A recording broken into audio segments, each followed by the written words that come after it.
Hello everyone, welcome to physics x.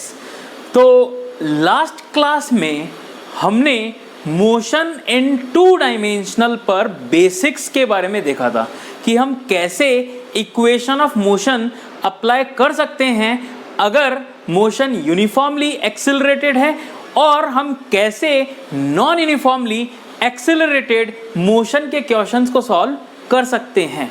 ठीक है, तो इस क्लास में हम स्टार्ट करने जा रहे हैं मोशन इन टू डायमेंशनल का best topic, that is projectile motion. और वो बहुत ही ज़्यादा इंपॉर्टेंट है, इसको समझना हमें। ठीक है, तो पहले हम स्टार्ट करते हैं प्रोजेक्टाइल मोशन, उसके बाद हम देखेंगे रिलेटिव मोशन। दोनों ही बहुत इंपॉर्टेंट टॉपिक है मोशन इन टू डायमेंशनल के, काइनेमेटिक्स के। अगर काइनेमेटिक्स से कोई क्वेश्चन आता है तो इसकी प्रोबेबिलिटी ज़्यादा होती है कि क्वेश्चंस प्रोजेक्टाइल से और रिलेटिव से आ जाए। ठीक है, तो चलिए स्टार्ट करते हैं प्रोजेक्टाइल मोशन। ठीक है, प्रोजेक्टाइल मोशन। तो प्रोजेक्टाइल मोशन हम किसको बोलते हैं, प्रोजेक्टाइल किसको बोलते हैं, क्या मतलब होता है इन सब का? तो देखो ध्यान से, आपने मैच देखा होगा, मैच में देखा होगा कि आपने बैट्समैन 6 मारता है तो क्या करता है, बॉल जिस पाथ पे जाती है उसको हम क्या कहते हैं, projectile path, path of the projectile. जैसे मान लो मैं इसको फेंकूंगा पेन को, तो पेन जो है गिर गया। ठीक है, तो मैं इसको फेंका पेन को, तो पेन जो है जो मोशन करेगा उसको हम क्या कहेंगे, प्रोजेक्टाइल मोशन कहेंगे। ठीक है, मैंने पेन को फेंका यहां से, ठीक है, यहां से मतलब फेंकूंगा तो कहीं ना कहीं मुझे इस तरफ स्पीड देनी पड़ेगी, तो ये इस तरह से गया। कोई भी बॉल इस तरह से मूव की, इस पाथ पे मूव की, तो हम यहां पे देखेंगे, इसको प्रूव करेंगे अभी कि ये जो पैराबोलिक पाथ होता है, अगर मैंने पेन को ऐसे फेंका तो ये जो पाथ होता है वो कैसा पाथ होता है, पैराबोलिक। ठीक है, पैराबोला पाथ होता है, इसको प्रूव करेंगे अभी। तो हमने क्या किया, हमने जब इस बॉल को यहां पे फेंका तो हॉरिजॉन्टल से कुछ ना कुछ एंगल बनाते हुए फेंका होगा ना। ठीक है ना, हॉरिजॉन्टल से कुछ ना कुछ मैंने एंगल बनाते हुए इसको फेंका होगा, तो इसको मैंने क्या कहा, प्रोजेक्टाइल। ठीक है, ये जो ऑब्जेक्ट को मैंने फेंका, ठीक है, ऑब्जेक्ट, उसको हम कहेंगे क्या, प्रोजेक्टाइल। ठीक है, तो कई बार हम क्वेश्चन में बोल देंगे ए प्रोजेक्टाइल इज थ्रोन, तो उस प्रोजेक्टाइल का मतलब क्या है, ये है ऑब्जेक्ट जिसको मैंने फेंका इस तरफ। ठीक है, नेक्स्ट इसको हम बोलेंगे path of the projectile, path of projectile, या जो प्रोजेक्टाइल जिस पाथ पर मूव किया, जिस पाथ पर मूव किया उस पाथ को हम क्या बोलेंगे, पाथ ऑफ द प्रोजेक्टाइल या फिर ट्रैजेक्टरी। इसको भी हम प्रूव करेंगे। ठीक है, बात समझ में आई? तो हमने क्या कहा, किसी भी प्रोजेक्टाइल का मतलब क्या हो गया, जब हमने किसी पार्टिकल को, बॉल को या किसी भी ऑब्जेक्ट को मैंने हॉरिजॉन्टल से किसी ऐसे एंगल पर फेंका, ठीक है, तो वो ऐसे गया। तो यहां पे जो ऑब्जेक्ट है वो होता है प्रोजेक्टाइल। यहां जो ऑब्जेक्ट होता है वो क्या होता है, प्रोजेक्टाइल होता है। बात समझ में आई? इसको हमने क्या कहा, प्रोजेक्टाइल। नेक्स्ट, उसके बाद में ये जिस पाथ पर मूव किया होगा उस पाथ को हम क्या कहते हैं, projectile, path of the projectile या फिर ट्रैजेक्टरी ऑफ द प्रोजेक्टाइल। ठीक है, नेक्स्ट, अब इससे जुड़ी हुई कुछ इंपॉर्टेंट बातें हम क्या क्या पढ़ेंगे, और यहाँ पे एग्जाम में जो क्वेश्चंस आते हैं जेई मेंस और जेई एडवांस में, ठीक है, वो किस हिसाब से यहाँ पे पूछे जाते हैं। ठीक है, देखो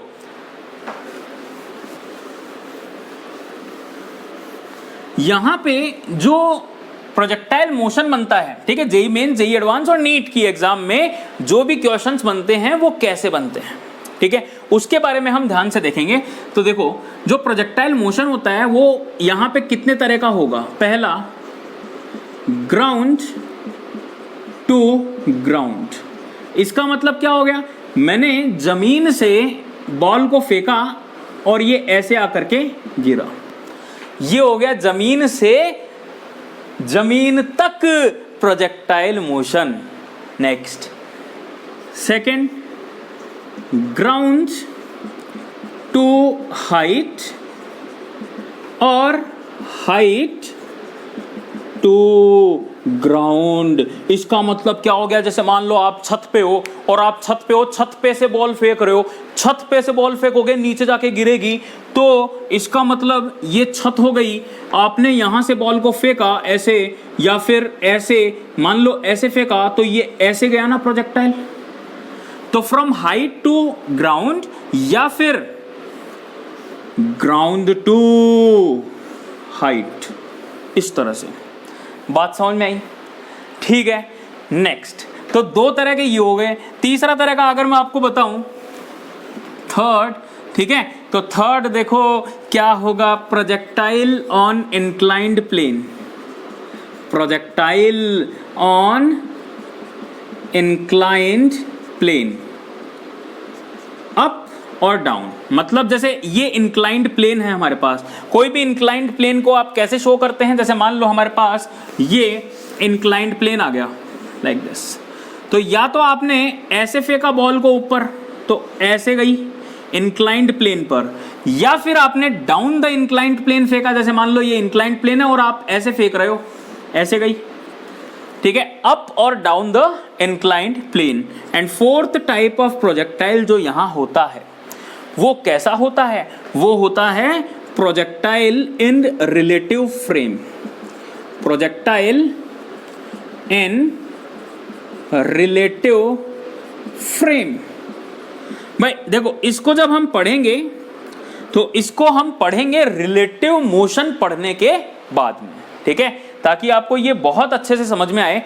देखो, जेई की अगर हम बात करें, ठीक है, जेई की हम बात करें तो जेई में काफी अच्छे अच्छे क्वेश्चंस बनते हैं। इन सभी चारों को हम डिटेल में पढ़ेंगे, ठीक है, बहुत ज्यादा डिटेल में। जबकि नीट की जो एग्जाम होती है उसमें ये डिटेल में होता है, बाकी सबके हमें कुछ फॉर्मूलेस याद होने चाहिए। ठीक है, बात समझ में आ गई? तो इस तरह से होता है प्रोजेक्टाइल मोशन। ठीक है, वापस से देखो मैं क्या बोल रहा हूँ प्रोजेक्टाइल के लिए। तो प्रोजेक्टाइल होता है, ठीक है, वो क्या होता है, जैसे भी मैंने किसी भी ऑब्जेक्ट को near the surface of the earth से, ठीक है, जो अर्थ के बहुत पास में सरफेस है, जैसे मान लो कुछ बिल्डिंग्स हो गई, ठीक है, या फिर कुछ बहुत कम ऊंचाई, वहां से अगर मैं किसी एंगल पर फेंकता हूं तो उसको हम कहते हैं प्रोजेक्टाइल। और जो पाथ होता है इसका, उसको हम कहते हैं पाथ ऑफ द प्रोजेक्टाइल या ट्रेजेक्ट्री। ठीक है, बात समझ में आई ना? ठीक है, बेसिकली आपको मेन ये समझना है, ये समझ लिया तो इसके कॉन्सेप्ट ही इन सब में यूज होंगे। ठीक, तो अब हम स्टार्ट करते हैं प्रोजेक्टाइल के बेसिक्स, ग्राउंड टू ग्राउंड। ठीक है, projectile from ground to ground.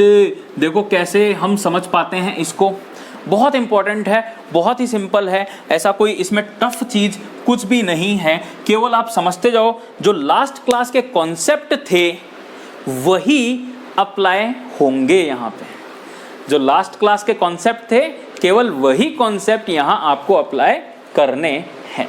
ठीक है, बात समझ में आ गई ना? तो देखो मैं क्या बोलता हूँ, प्रोजेक्टाइल मोशन। तो पहला हम देखते हैं ग्राउंड टू ग्राउंड। ये प्रोजेक्टाइल क्या होगा, जैसे मान लो मैंने यहाँ पे पॉइंट ऑफ प्रोजेक्शन, देखो यहाँ पे किसी पार्टिकल को u स्पीड से फेंका थीटा एंगल पर। ठीक है, अभी इन सब की डेफिनेशन भी बताऊंगा आपको क्या होती है। तो थीटा एंगल पर फेंका तो ये ऐसे गया, ये भी देखेंगे हम क्यों जा रहा है ऐसे इस पाथ पर, ये भी हम देखेंगे क्यों जा रहा है इस पाथ पर। तो सबसे पहले मैं यहाँ पे लिख देता हूँ, सबसे पहले जो पार्टिकल था जिसको हमने फेंका वो तो कहलाएगा प्रोजेक्टाइल। ठीक है, नेक्स्ट ये जो पॉइंट ए है, ठीक है, ये पॉइंट बी हो गया, पॉइंट ए कहलाएगा, पॉइंट ए ये कहलाएगा पॉइंट ऑफ प्रोजेक्शन। ठीक है, पॉइंट ऑफ प्रोजेक्शन, इसको हमने ये कहा, ये कहलाएगा पॉइंट ऑफ प्रोजेक्शन। नेक्स्ट दूसरा अगर हम बात करें, ये जो एंगल थीटा है, ठीक है, एंगल थीटा, ठीक है, एंगल फ्रॉम हॉरिजॉन्टल, ये कहलाएगा एंगल ऑफ प्रोजेक्शन। क्या बोलेंगे भाई? Angle of projection. क्या कहा हमने? इसको एंगल ऑफ प्रोजेक्शन, ठीक है, इसको हमने कहा एंगल ऑफ प्रोजेक्शन। किसी भी तरह का प्रोजेक्टाइल ले लो, ये 3 पॉइंट सभी में काम आएंगे, वो चाहे इंक्लाइंड प्लेन पे हो, चाहे किसी बिल्डिंग से फेंक रहा हो, चाहे जमीन से फेंक रहा हो बिल्डिंग की तरफ, आपको काम यही लेना है। पार्टिकल, दैट मीन्स क्वेश्चंस में बोलेगा, उनकी लैंग्वेज को मैं एक्सप्लेन कर रहा हूं आपको। प्रोजेक्टाइल किसको बोलता है? पार्टिकल को। पॉइंट ऑफ प्रोजेक्शन किसको बोलता है? जहां से वो पार्टिकल फेंका गया है। और एंगल ऑफ फ्रॉम हॉरिजॉन्टल या फिर angle of projection, angle of projection क्या होता है? एंगल होता है जिससे वो फेंका जाता है, ठीक है। अब देखो, ग्राउंड से ग्राउंड प्रोजेक्टाइल के लिए कुछ विशेष बातें, ठीक है, कुछ विशेष बातें। पहला, अब देखो इस टाइप के क्वेश्चंस को सॉल्व करते हैं तो जमीन से जिस पॉइंट से आप प्रोजेक्टाइल को फेंकते हैं, जमीन से जिस पॉइंट से आप प्रोजेक्टाइल को फेंकते हैं और वो पार्टिकल जहां पे जाके गिरता है, मतलब जहां से आपने फेंका और जहां पे वो जाके गिरा, ये क्या हो गई? डिस्टेंस, हॉरिजॉन्टल डिस्टेंस हो गई क्या? अरे हाँ या ना, horizontal distance between the 2 points, सही है बात। ये क्या हो गई? हॉरिजॉन्टल डिस्टेंस हो गई, horizontal distance between the 2 points, ठीक है, ये हॉरिजॉन्टल डिस्टेंस हो गई। यहां से यहां तक हॉरिजॉन्टल, मैक्सिमम हॉरिजॉन्टल डिस्टेंस, ठीक है, जहां से फेंका जहां तक गया, ये हॉरिजॉन्टल डिस्टेंस हो गई। इस हॉरिजॉन्टल डिस्टेंस को बेटा क्या बोलते हैं? रेंज ऑफ द प्रोजेक्टाइल या फिर हॉरिजॉन्टल रेंज, ठीक है, इसको हम ये कहते हैं हॉरिजॉन्टल रेंज। जहां से फेंका, जहां से जहां तक गया, उन दोनों के बीच में horizontal distance is called as range, ठीक है, बात समझ में आई। नेक्स्ट, यहां से यहां तक आने में जो समय लगा, यहां से यहां तक, जैसे मान लो ये मैक्सिमम पॉइंट आ गया सी, ए सी बी, यहां से यहां तक आने में जो समय लगा उसे हम कहते हैं टाइम ऑफ फ्लाइट, जो कि आपने देखा होगा मोशन अंडर ग्रेविटी में भी। तो इसको मैंने क्या कहा बेटा? A C B, time, time of flight, इसको हमने क्या कहा? टाइम ऑफ फ्लाइट कहा, ठीक है, ये टाइम ऑफ फ्लाइट हो गई। नेक्स्ट, इस पॉइंट से जो मैक्सिमम वाला पॉइंट होगा, ठीक है, जो मैक्सिमम वाला पॉइंट होगा, मतलब यहां से जो मैक्सिमम हाइट वाला पॉइंट होगा, मतलब कि ये कहलाएगा H maximum. Maximum height vertically, maximum vertical height attend by the particle, तो ये कहलाएगा maximum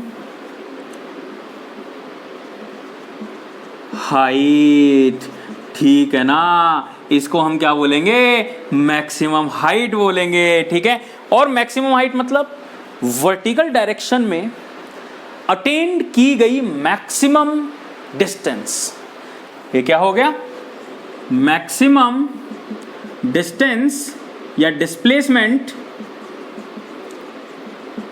attend in vertical direction, ठीक है, maximum displacement attained in vertical direction is called as maximum height, ठीक है। तो ये सारी कुछ पॉइंट्स थे ग्राउंड से ग्राउंड तक प्रोजेक्टाइल के बारे में। ये सभी कुछ पॉइंट्स थे, वापस से देख लो इन सभी पॉइंट्स को, ठीक है। फिर बाद में हम इसको स्टार्ट करते हैं मैथमेटिकली, कैसे हम इसको सॉल्व करते हैं वो चीज़ हम देखते हैं। तो मैंने क्या कहा, यहाँ से जो मैंने पार्टिकल को फेंका कुछ एंगल बनाते हुए, उस पार्टिकल को कहा मैंने प्रोजेक्टाइल, और इस पार्टिकल की जो मोशन है उसको मैंने कहा प्रोजेक्टाइल मोशन। फिर पॉइंट ए को मैंने कहा जिस पॉइंट से मैं पार्टिकल को फेंक रहा हूं, उस पॉइंट को मैंने कहा प्रोजेक्टाइल, ठीक है, पॉइंट ऑफ प्रोजेक्शन, यहां से मैंने फेंका, ठीक है, इसको मैंने कहा पॉइंट ऑफ प्रोजेक्शन। नेक्स्ट, ठीक है, यहां से यहां तक की, जहां से फेंका और जहां पे गिरा, उन दोनों के बीच में जो हॉरिजॉन्टल डिस्टेंस है, डिस्प्लेसमेंट है, उसको मैंने कहा हॉरिजॉन्टल रेंज, यहां से यहां तक को, ठीक है, इसको मैंने कहा horizontal range. Next, vertical direction में जो मैक्सिमम डिस्प्लेसमेंट ट्रैवल किया गया है पार्टिकल से, सोचो जब वो पार्टिकल यहां पे है और जब वो पार्टिकल यहां पे है, तो इन दोनों के बीच में वर्टिकल डिस्प्लेसमेंट क्या यही है? वर्टिकल मतलब ये वाला डिस्प्लेसमेंट क्या यही है? वैसे डिस्प्लेसमेंट तो ये होगा, लेकिन मैं डिस्प्लेसमेंट को वर्टिकल बोल रहा हूं, वर्टिकल डिस्प्लेसमेंट इन दोनों के बीच में क्या यही है? इसको मैंने कहा मैक्सिमम हाइट, ठीक है, मैक्सिमम हाइट मतलब maximum displacement attained in vertical direction. Next, A से बी तक पहुंचने में पार्टिकल को जो समय लगा उसको मैंने कहा, क्या कहा? उसको मैंने कहा टाइम ऑफ फ्लाइट, ठीक है। बात समझ में आ गई, इतनी डेफिनेशन समझ में आ गई, इतनी थ्योरी समझ में आ गई। अब देखो हमें क्या क्या कैलकुलेट करना होगा किसी भी प्रोजेक्टाइल के लिए। कोई भी प्रोजेक्टाइल हो, we have to calculate some physical quantities, और वो क्या क्या क्वांटिटीज होगी। पहला, we have to calculate for any kind of projectile, projectile कैसा भी हो, हमें क्या क्या कैलकुलेट करना पड़ेगा। पहला हमें कैलकुलेट करना पड़ेगा टाइम ऑफ फ्लाइट। सेकंड, दूसरा, ठीक है, सेकंड हमें कैलकुलेट करना पड़ेगा मैक्सिमम हाइट, मतलब एच मैक्सिमम। तीसरा हमें कैलकुलेट करना पड़ेगा रेंज ऑफ प्रोजेक्टाइल, ठीक है ना, तीसरा हमें ये। चौथा हमें क्या कैलकुलेट करना पड़ेगा? फोर्थ हमें कैलकुलेट करना पड़ेगा ये पाथ की इक्वेशन, ट्रेजेक्टरी ऑफ प्रोजेक्टाइल, ठीक है। पांचवा हमें कैलकुलेट करना पड़ेगा, देखो रेंज तो आ गई, लेकिन एक और आ सकता है मैक्सिमम रेंज। याद करो, कभी बैट्समैन आपने देखा हो तो सिक्स जो मारता है कई बार तो ऊपर की ओर उछाल देता है तो वो कैच हो जाती है, और कई बार ऐसा फ्लैट मारता है 45 डिग्री एंगल पर, तो वो मैक्सिमम डिस्टेंस ट्रेवल करती है प्रोजेक्टाइल के रूप में। तो fifth thing, we have to calculate the maximum possible range, कि वो कैसे मारे, किस तरफ मारे कि रेंज मैक्सिमम आ जाए, मतलब कैसे चली जाए बॉल, आगे से आगे तक पहुंच जाए। मैक्सिमम पॉसिबल रेंज, ठीक है, इसको हम इक्वेशन ऑफ पाथ भी बोलेंगे, equation of path. Maximum possible range में ही आएगा कि एंगल ऑफ प्रोजेक्शन और कंडीशन ऑफ मैक्सिमम रेंज, तो ये सभी हमें कैलकुलेट करनी होगी, ठीक है। बात समझ में आ रही है? हमें क्या क्या कैलकुलेट करना है? फर्स्ट टाइम ऑफ फ्लाइट, फिर मैक्सिमम हाइट, फिर रेंज ऑफ प्रोजेक्टाइल, फिर ट्रेजेक्टरी ऑफ प्रोजेक्टाइल, फिर मैक्सिमम पॉसिबल रेंज, और मैक्सिमम पॉसिबल रेंज कब आएगी, क्या कंडीशन होगी, ये सब चीज़ें हमें कैलकुलेट करनी है। बात समझ में आ गई कि प्रोजेक्टाइल में, किसी भी प्रोजेक्टाइल में, चाहे कोई सा भी प्रोजेक्टाइल हो, हमें ये सब चीज़ें कैलकुलेट करनी है, ये सब चीज़ें, ठीक है। तो आपको बात समझ में आ गई कि हमें क्या कैलकुलेट करना है? हमें भाई ये सब कैलकुलेट करना है। ठीक है ना, बिल्कुल समझ में आ गया। चलो स्टार्ट करते हैं हम सिंपल वाले प्रोजेक्टाइल से, जो कि है ग्राउंड टू ग्राउंड प्रोजेक्टाइल। बहुत ही सिंपल प्रोजेक्टाइल है, हम बहुत जल्दी से उसको पढ़ते हैं बहुत अच्छे से डिटेल में। ठीक है, ये ध्यान रखना, इस मोशन को एनालाइज करने की कोशिश करो, अपने दिमाग में पिक्चर बनाओ कि हाँ बैट्समैन कैसे सिक्स मारता है, कैसे सिक्स मारेगा, या फिर आपने कभी बॉल फेंकी होगी, कैच खेला होगा, तो आप कभी बॉल ऐसे फेंकते हैं तो कैसे होता है।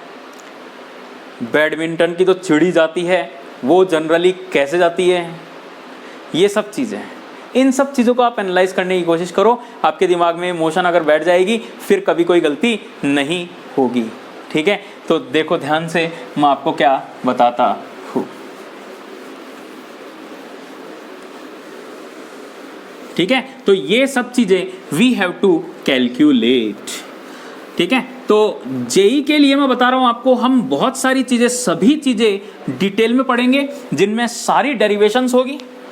नीट के लिए केवल एक ही डेरिवेशन है बुक में, तो उसी के ऊपर क्वेश्चंस पूछे जाते हैं, तो हम क्वेश्चंस बहुत ज़्यादा करेंगे नीट के लिए। ठीक है, तो ये चीज़ थोड़ा सा आप ध्यान रखें कि जेई और नीट दोनों के लेक्चर जो होंगे ना वो अलग अलग होंगे बेटा।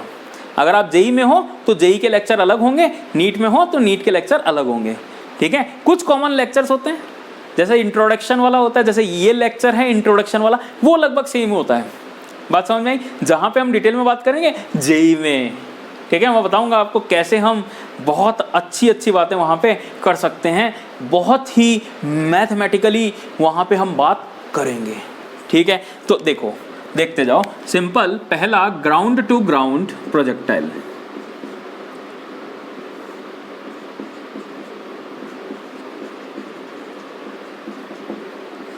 Ground to ground projectile motion.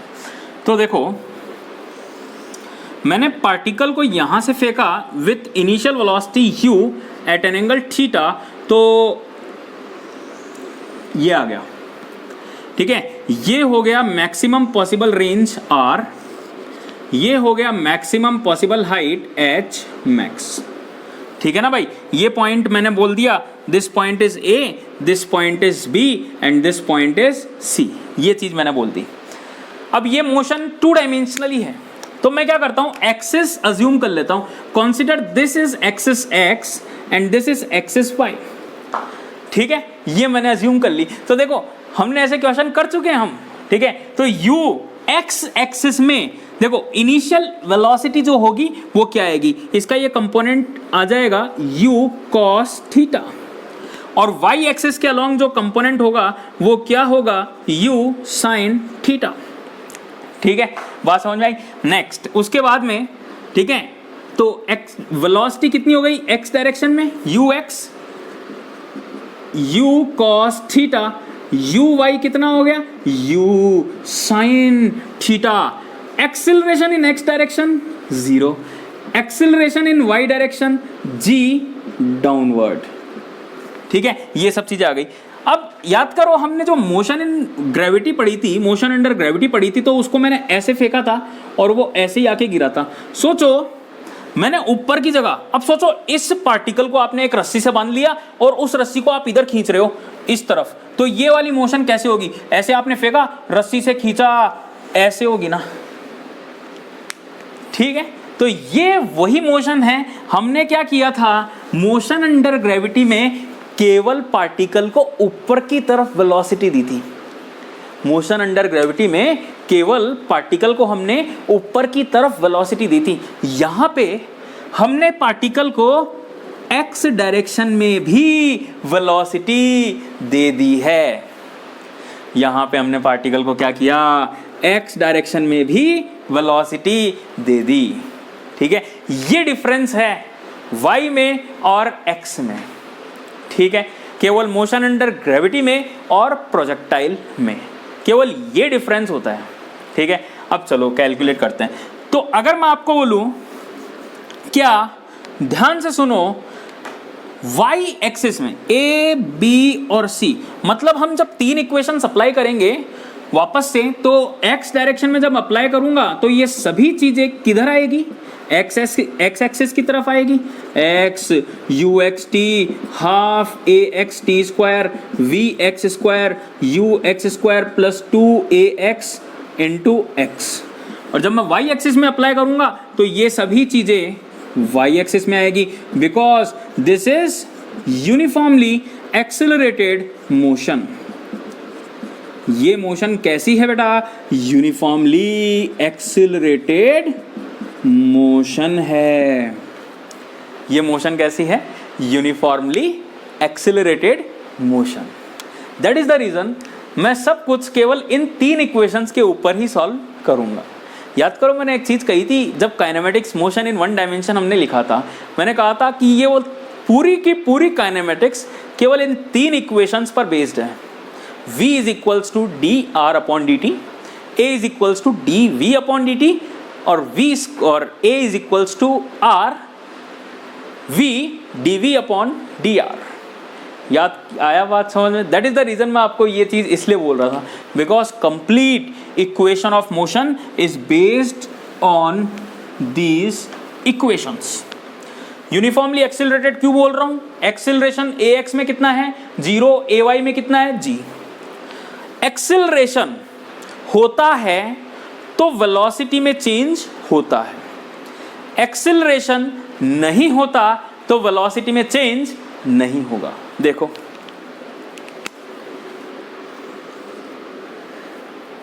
Acceleration along the x axis is 0। acceleration along x axis is 0. That means velocity along x axis remains। अगर एक्सिलरेशन कांस्टेंट, एक्सिलरेशन 0 है तो वेलोसिटी कौन देगा? चेंज कौन करेगा? वेलोसिटी में कोई चेंज नहीं होगा। इसका मतलब x डायरेक्शन में वेलोसिटी हमेशा सेम रहेगी। देखो कैसे, मतलब जैसे मान लो पार्टिकल किसी समय यहां पे होता है, तो याद करो मैंने आपको बताया था पार्टिकल जब कहीं पे भी हो उसकी वेलोसिटी की डायरेक्शन हमेशा टेंजेंट के अकॉर्डिंग होगी, मतलब ये वाली डायरेक्शन होगी। अब इस डायरेक्शन के 2 कंपोनेंट आएंगे, एक कंपोनेंट तो आएगा ये वाला x डायरेक्शन वाला, दूसरा कंपोनेंट आएगा y डायरेक्शन वाला। मैंने क्या बोला? x डायरेक्शन में एक्सिलरेशन ही नहीं है, तो x डायरेक्शन में जब एक्सिलरेशन ही नहीं है तो वेलोसिटी विल बी कांस्टेंट, मतलब वेलोसिटी यही रहेगी। अगर यहाँ पे 5 है तो यहाँ पे भी 5 ही रहेगी, वेलोसिटी में कोई चेंज नहीं आएगा। ठीक है, बात समझ में आ गई आपको बिल्कुल अच्छे से? ठीक है, चलो और देखो।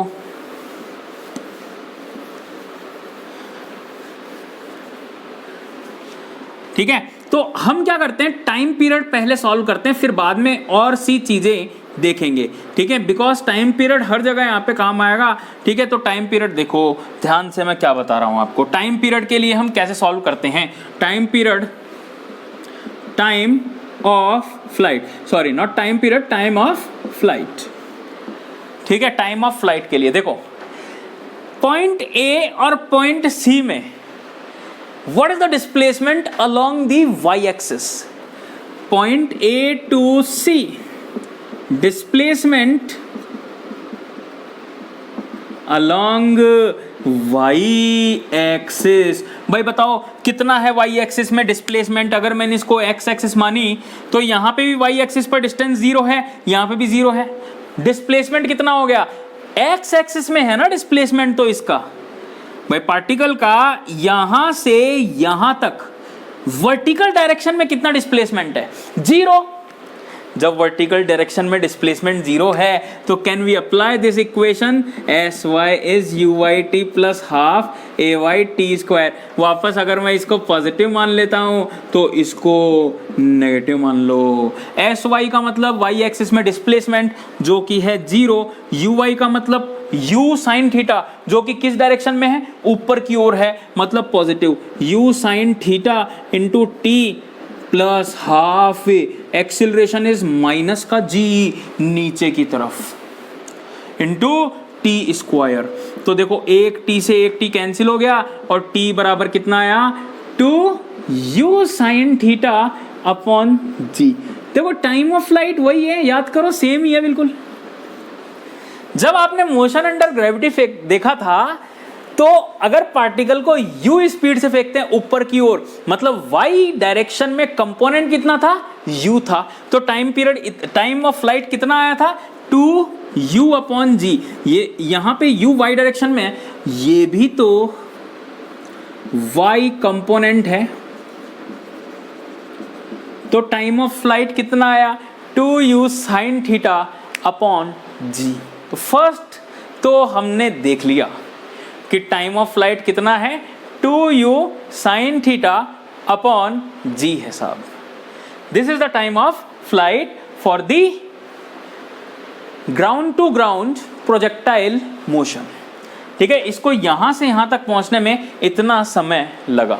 चलो यही चीज याद करो, मोशन अंडर ग्रेविटी में मैंने ये वाली चीज आपको बताई थी कि एक यहां से मैंने इसको ऐसे फेंका, तो यहां से यहां तक टाइम लगा 2u/g और यहां से यहां तक इसका आधा लगा। तो चलो यहां पे भी कैलकुलेट कर लेते हैं कि क्या रिलेशन आता है। अगर मैं A से पॉइंट B तक टाइम ऑफ फ्लाइट कैलकुलेट करना चाहूं तो देखो ध्यान से, तो time of flight from point A two point B point का जो विशेष बात है स्पेशल, वो क्या है, बी पॉइंट पर पार्टिकल की जो वेलोसिटी होगी वो इस तरफ होगी, हॉरिजॉन्टल।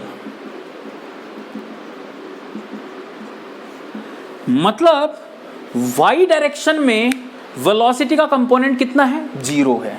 तो at point B particle travel horizontally, particle travel horizontally, मतलब वेलोसिटी y कितना है, 0 है। देखो यहीं से कैलकुलेट करेंगे तो कितना आ जाएगा, देखो vy is uy plus a into t. तो vy कितना, 0, uy कितना, u sin theta minus g into t a to b, t a to b कितना आ गया, 2u sin θ/g। u 2 नहीं है, u है, आ गया ना आधा। इसका मतलब हम कंक्लूजन निकाल सकते हैं क्या, ध्यान से देखो मैं क्या कंक्लूजन यहाँ पे निकाल रहा हूँ। मैं बोल रहा हूँ जितना टाइम A से B तक पहुँचने में लगा उतना ही टाइम B से C तक पहुँचने में लगेगा, और ये टाइम ऑफ फ्लाइट का हाफ होगा। ये हमने कंक्लूजन यहाँ पे निकाला। और टाइम ऑफ फ्लाइट क्या है भाई, 2u sin θ/g है, ये टाइम ऑफ फ्लाइट है। ठीक है, तो बात क्लियर हो गई अपनी यहाँ पे कि टाइम ऑफ फ्लाइट कितना आएगा, इतना आएगा। ठीक है ना, बिल्कुल अच्छे से समझ में आ गया। अब देखो और देखो हम क्या सॉल्व करते हैं इसमें, और हम क्या कैलकुलेट करते हैं। देखो अब हम कैलकुलेट करने जा रहे हैं मैक्सिमम हाइट और हॉरिजॉन्टल रेंज। ठीक है, मैक्सिमम हाइट और हॉरिजॉन्टल रेंज। हमने टाइम ऑफ फ्लाइट कैलकुलेट कर लिया, एक चीज आ गई मेरे पास, तो वापस से मैं प्रोजेक्टाइल यहाँ पे ड्रॉ कर देता हूँ। मैंने इसको ऐसे फेंका, ये ऐसे गया, this point A, this point B and this point is C। ये R था, ये H M है। X डायरेक्शन में स्पीड कितनी है, u cos theta, y direction में स्पीड कितनी है, u sin थीटा। ठीक है, और x डायरेक्शन में एक्सेलरेशन कितना है, 0, y डायरेक्शन में कितना है, g डाउनवर्ड। ठीक है, ये हमने कैलकुलेट कर लिया। यहाँ पे एक चीज़ हमारे पास तो आ गई, t is equals to 2u sin θ/g। ये टाइम ऑफ फ्लाइट आ गया। We have to calculate now maximum height. u के दो कंपोनेंट है, u cos थीटा और u sin थीटा। एक चीज का ध्यान रखना, इसमें कई बार क्या होता है, वो हॉरिजॉन्टल डायरेक्शन में एक्सेलरेशन इनडायरेक्टली प्रोवाइड करवाता है। जैसे वो बोलेगा कि हवा चल रही है और हवा इसको लेकर के जा रही है साथ। ठीक है, wind is providing the acceleration of to projectile along the x axis. तो वहां पे ये वाले जो फॉर्मूलेज मैं बता रहा हूं वो थोड़े से चेंज हो जाएंगे, यू हैव टू डेराइव, ठीक है। और डेरिवेशन क्या है, एक तरह का क्वेश्चन ही तो है, ठीक है। नाउ अब देखो हम कैलकुलेट करते हैं यहां पे मैक्सिमम हाइट, ये वाली चीज मैक्सिमम हाइट हम कैलकुलेट करते हैं। देखो ध्यान से मैं क्या बता रहा हूं आपको, ठीक है। मैक्सिमम हाइट हम कैलकुलेट यहां पे कर रहे हैं। देखो मैक्सिमम हाइट क्या होगा, मैंने एक चीज अभी बताई थोड़ी देर पहले कि एट पॉइंट बी पार्टिकल की जो स्पीड है वो इस डायरेक्शन में है v। अभी मुझे नहीं पता कितनी है लेकिन वो इस डायरेक्शन में है, ठीक है। अब ऑफ कोर्स सी बात है, एक चीज मैंने आपको और बताई थी कि x डायरेक्शन के अलोंग एक्सीलरेशन 0 है। इसका मतलब along the x axis velocity जो होगी बेटा वो कांस्टेंट रहेगी। y डायरेक्शन में इसकी वेलोसिटी कितनी है इस पॉइंट पर, ये आ गया 0। तो जब ये 0 है, केवल x एक्सिस है और x एक्सिस की वेलोसिटी हमेशा कांस्टेंट रहती है, तो ये वेलोसिटी है u cos theta is the velocity of point b along the x direction. ये चीज आई, ठीक है। ये चीज आपको समझ में आ गई, बहुत ही सिंपल, बहुत ही आसान, बहुत ही सरल। Next we have to calculate maximum height, calculation of maximum height. देखो मैक्सिमम हाइट क्या होती है, at point B, at point B v y is 0। V y क्या है, 0 है।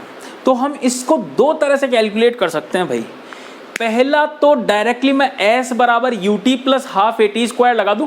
टाइम है मेरे पास यहां से यहां तक का, बिल्कुल है, u साइन थीटा अपॉन जी, इसका आधा टाइम है, बिल्कुल है। तो या तो मैं वहां से कैलकुलेट कर लूं या फिर वेलोसिटी और vertical direction, what is the displacement from point A to point B along the vertical, h। ऊपर की डायरेक्शन में कितना डिस्प्लेसमेंट है भाई, ध्यान रखो इस चीज में आप कंफ्यूज मत हो ना, बहुत सारे बच्चे कंफ्यूज होते हैं, दैट इज द रीजन मैं यहां पे जोर दे रहा हूं।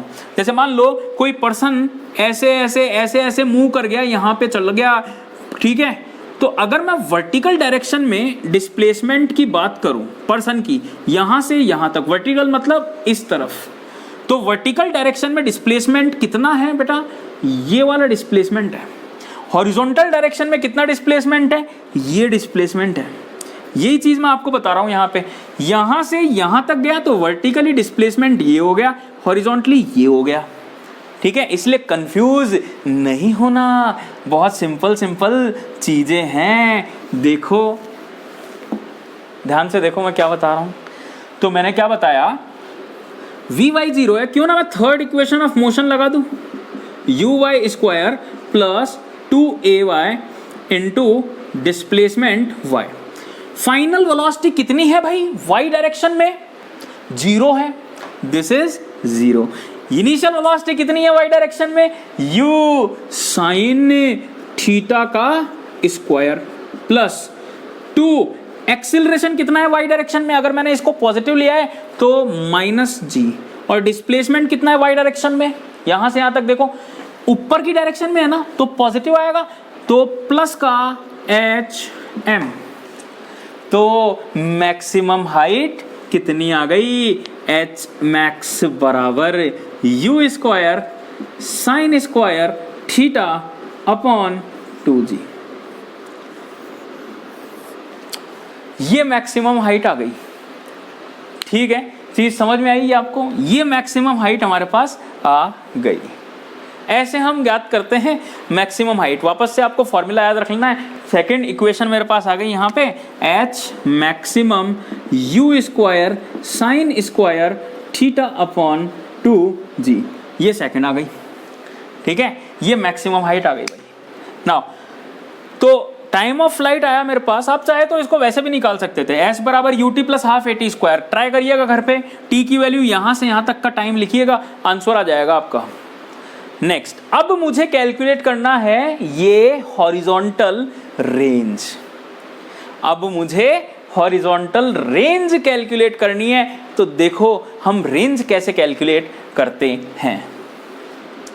Now we have to calculate horizontal range. देखो ना रेंज हम कैसे कैलकुलेट करते हैं। देखो आर क्या है, रेंज आर क्या है, maximum displacement along the x axis. तो रेंज क्या है यहां पे, r is the r range. ये क्या है भाई, range is the maximum displacement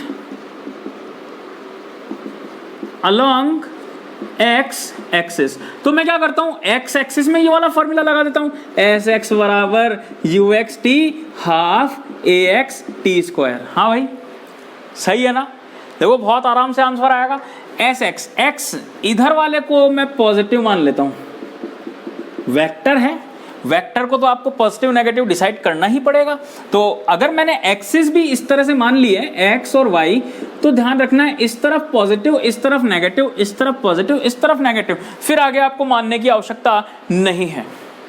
ठीक है, अब मैंने क्या किया, एस एक्स लिखा, एस एक्स कितना आया आर, यू एक्स कितना आया देखो you cos theta into time, time कौन सा, इसको यहां से यहां तक पहुंचने में जो समय लगा वही आएगा ना, यहां से यहां तक पहुंचने में जो समय लगा वो क्या था, टाइम ऑफ फ्लाइट ही तो था। तो टी की जगह मैंने लिखा time of flight 2u sine theta upon g. देखो भाई यहां से कितना आ गया, ये आ गया 2u स्क्वायर को मैं एक जगह लिख देता हूं sine theta cos theta upon g. देखो आंखें चमक गई होगी आपकी, 2 साइन थीटा कॉस थीटा कितना होता है साइन 2 थीटा। तो आंसर कितना आ गया, u square sine 2 theta upon g. ये आ गया आर। थर्ड थिंग जो हमें कैलकुलेट करनी थी वो था रेंज, और रेंज हमने कैलकुलेट कर ली। आर बराबर कितना आ गया, u square sine 2 theta upon g. ठीक है, तो इस तरह से हमने मतलब ये वाली वैल्यू आई है। 3 basic things physical, 3 basic quantities हमने कैलकुलेट कर ली। First one is 2u sine theta upon g time, second one is maximum height, ये वाली distance u square sine square theta upon 2g, and the third one is range u square sine 2 theta upon g। ये 3 तरह की चीजें हमारे पास आ गई है। बात समझ में आ गई ना, ये 3 तरह की। ठीक है, तो आज हमने बेसिक प्रोजेक्टाइल मोशन के बारे में जाना कि हम प्रोजेक्टाइल मोशन किसे कहते हैं और ये होती क्या है।